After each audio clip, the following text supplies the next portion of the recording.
Okay, so I'm going to show you how we can generate the code to be able to sort of simulate this confidence interval process so we can get a little bit more intuition about what's actually going on here under the hood when we're calculating a confidence interval. So as I mentioned, I'm going to use the same scenario that I had mentioned in class. And so in this scenario, let's load our libraries here. I need to make a chunk. So let's load some packages. I'm going to load the tidyverse package, and I'm going to load the tidy models package, since I'm going to be fitting a model. So let's just load both of those. Okay, so the first thing I want to do is I want to generate my initial sample. And so the relationship that I'm stating as truth is that the variable wage is equal to beta 0 is just going to be 0, so that's why we don't have an intercept. And it's equal to just age times 2. So 2 times age plus some error term. Okay, so that's the model that I'm saying is the truth in my population. And as I mentioned, age is going to be normally distributed with a mean of 30 and a standard deviation of 10. And we also are going to assume that this error is normally distributed with a mean of 0 and a standard deviation of 10. Okay, so we've got this big sample of people, and we know the truth is that the relationship between age and wage is a beta coefficient. Beta 1 here is 2. So that's the true relationship. A 1 unit increase in age yields an increase of 2 units of wage. Okay, so this is implying that if you are 30 years old, you make 60 whatever. Let's say this is $60,000. So in my world, that you basically make 2 times your age and thousands of dollars. So if you're 10, you make $20,000. If you're 20, you make $40,000, etc. So this is the truth in this made-up land that I've created. This is the true value. The true parameter is 2. Okay, so what's happening when we're doing statistics? So there's a true value that underlies the models that we're trying to fit, but we don't know what that true value is. It's fixed, so it's not changing. That truth is real. It's a truth of the universe, but we don't know what that value actually is, and we're trying to figure that out. And because we don't have data on every single person in whatever kind of population that we're measuring, we take a sample of the population and we measure the things we're interested in, and we try to estimate that truth. Okay, so let's emulate that process. And so I'm going to say that I'm going to be taking a sample of 100 people. I'm going to use the Tibble function here. This is like the data frame function, but it has some nice functionality. It comes from the tidyverse package. And I like it because I can directly create new variables within the data frame instead of having to do it separately. So I'm going to do that. So my first variable that I'm going to create is age. And so I'm sampling this from a random normal distribution. So that's what our norm does. And I'm going to sample n times, so 100. And the mean is going to be 30. The standard deviation is going to be 10. If I just run this code here, let's see what this gets down here. We can see we get 100 different random normal values. And so what I've done here is I'm saying that in the true population, age is distributed like this. It's a normal distribution with a mean of 30, standard deviation of 10. Wage is equal to 2 times age, because we know the truth. So we know this is the truth. It's 2 times age plus our error term, which is a random normal with a mean of 0 and a standard deviation of 10. So this is my data. Let's take a look at this data. Chunk is gonna be called generate data. Let's just take a peek at what this looks like. I'm gonna plot a histogram of this data. And so I'm gonna plot, and then let's look at a histogram of age. Okay, so here's my histogram of age. Oh, it's reminding me that we should pick our bin width. So I'm going to say bins equals 30. Okay, so this is what it looks like here. This is what my distribution of age looks like. I can also look at my distribution of wage. So that's what that looks like. And I also can look at the relationship between age and wage. So let's look at that. Let's look at a scatter plot. Geom point. So this gives me the relationship between age and wage in this data. And it looks like there's a pretty strong relationship in this sample. Okay, I'm going to set a seed real quick so that we make sure we get the same answer every time this is run. So this is my sample, and I'm going to pretend like this is kind of like the sample that we're comparing to. So this is the one that, like, if we just did this once, this would be what the sample looked like. So let's fit a model here. We're going to fit a linear regression. I'm going to set the engine LM. We're going to fit wage is equal to age, and the data is data. And then I'm going to use the tidy function with conf.int equals true to get my confidence intervals. Okay, so age has an estimate of 2, and a confidence interval from 1.81 to 2.2. Okay, so that's what I get in this single sample. So this is basically what I've shown here, with the exception of generating the data, but imagine that this data just appears in your, I send it to you to analyze. This is exactly what you would see. You would just see this single confidence interval. But because we generated this from a true distribution and we know the truth, we know whether or not the truth falls within this estimate, and does it?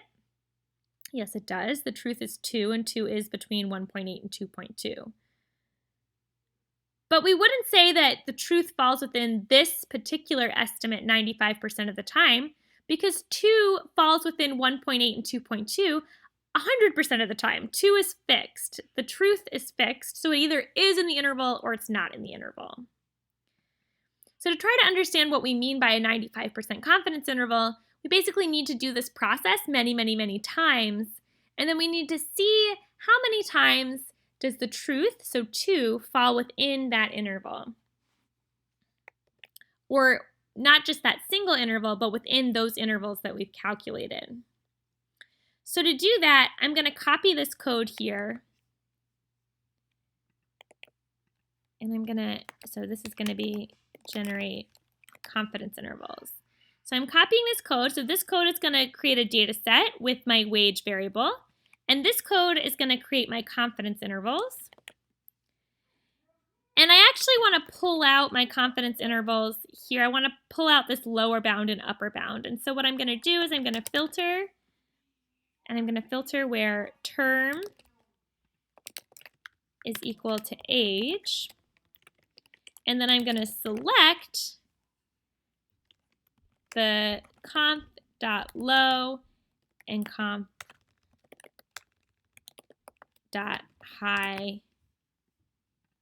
conf.low and conf.high columns. Okay, let's just run this once and make sure this does what we want it to. Okay, perfect. So when I ran this, it generated a new data set using the truth that we know, and it fit a new linear model, and this time we got a new confidence interval, 1.88, 2.27. If I run this again, I'm going to get a slightly different confidence interval, 1.74, 2.17. If I run this again, I'll get a slightly different one, 1.78, 2.24, etc. So instead of having to just run that over and over and over again, let's turn this into a function. So I'm going to call this function getConfidenceIntervals. And I'm just going to make an ID column here. So the only argument this function is going to have is ID. And so what I'm going to do is I'm going to add a column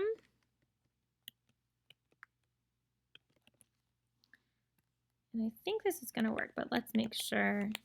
Let's try where ID equals 1. Make sure that actually works. Yes, perfect. That's what we want. Okay, so now so all I've done here is I've wrapped this code that we've created into a function. And I can add, I'm going to pull this out here so that we can change n if we want to on the outside. So I've made this into a function. And this function first generates this data set, then fits a linear model on it, pulls out the confidence intervals, adds an ID just so we can keep track of where we are. And basically, we're just going to iterate over all these IDs, so we're going to do this a whole bunch of times. So if I run this get CI function, I need to give it a ID. If I run it and I have my ID as 1, I get that. Every time I run it, I get a slightly different answer. So these are my confidence intervals for this model. Okay, so let's do this a whole bunch of times. We can use the map function to do this from the per package. And so to do that, I'm going to do map df. And so what this does is basically it maps a function. And so, for example, the function, it maps, the function f over a set of values. So, for example, if I say from 1 to 3, and the function I'd like to map is this get ci, I'm going to end up with 3 values. Basically, it plugs in that 1 to 3 for ID here, and it generates those confidence intervals 1, 2, 3 times. And then the df part means that it turns it into a data frame. So map is a way to basically run this function many, many times. And the df part of this says that I'd like for the output to be smushed together into a nice data frame. So if I did this 3 times from 1 to 3, I get this. If I do this 10 times, I would get a data frame with 10 values. And each one of these corresponds to a different confidence interval that's calculated from a slightly different sample drawn from the same true population. And if I did this, let's say I did this 100 times, then I'll get 100 samples. So I'm going to set a seed here just to be sure that we get the same answer every time. And this is going to be my confidence intervals. And so let's go ahead and run this code. So it's mapping this function, it's doing it 100 times. So I'm getting 100 different confidence intervals, all drawn, all created by sampling from the same population and doing the same procedure, so fitting the same linear regression model each time. But because the sample is slightly different each time because there's random chance involved, I'm going to get a slightly different confidence interval.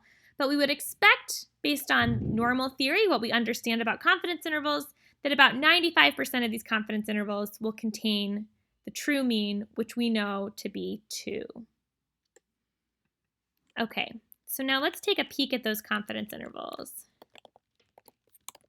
Let's view those. So I'm just going to run this. All right, so we have a whole bunch of confidence intervals. Let's see if we can find one that doesn't contain 2. Oh, here's one.